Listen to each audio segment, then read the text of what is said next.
আসসালামু আলাইকুম। Hello everyone, কি খবর সবার? আশা করি সবাই ভালো আছেন। আজকে চলে গেলাম আগ্রাবাদ বেঙ্গল ফ্লাইটসে।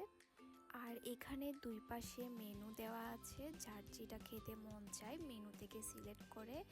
তাছাড়া এখানে burger, wings, momo, garlic bread, pizza and আরও অনেক খাবার রয়েছে। আমরা মেনু থেকে অর্ডার করেছিলাম একটা Margarita pizza and garlic bread.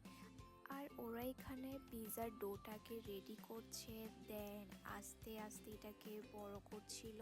আমি এখানে ভিডিও ক্লিপ নিচ্ছিলাম আর দেখছিলাম ওরা কিভাবে এই ডোটাকে রেডি করে। দেন দুইটার জন্যই ওরা ডোটাকে সুন্দর করে রেডি করে ফেলেছে।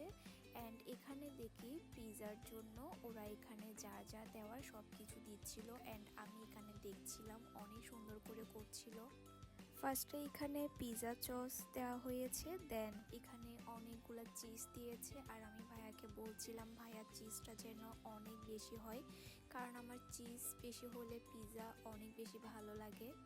দেন ভাইয়া এখানে গার্লিক ব্রেডটাও রেডি করে ফেলেছে। দেন আমরা ওয়েট করছিলাম খাবারগুলোর জন্য। এরপর আমাদের খাবারগুলো চলে এসেছে। দেখতে অনেক বেশি সুন্দর লাগছিল, আর দেখতে সুন্দর লাগাচ্ছে তো খেতে অনেক বেশি টেস্টি ছিল। যে দুইটা খাবার খেয়েছিলাম, দুইটা খাবারই আমার অনেক বেশি ভালো লেগেছে, অ্যান্ড ইনশাল্লাহ বাকি খাবারগুলোও ট্রাই করবো। সো এই ছিল আমার আজকের ব্লগ। আশা করি সবার ভালো লেগেছে। আল্লাহ হাফেজ।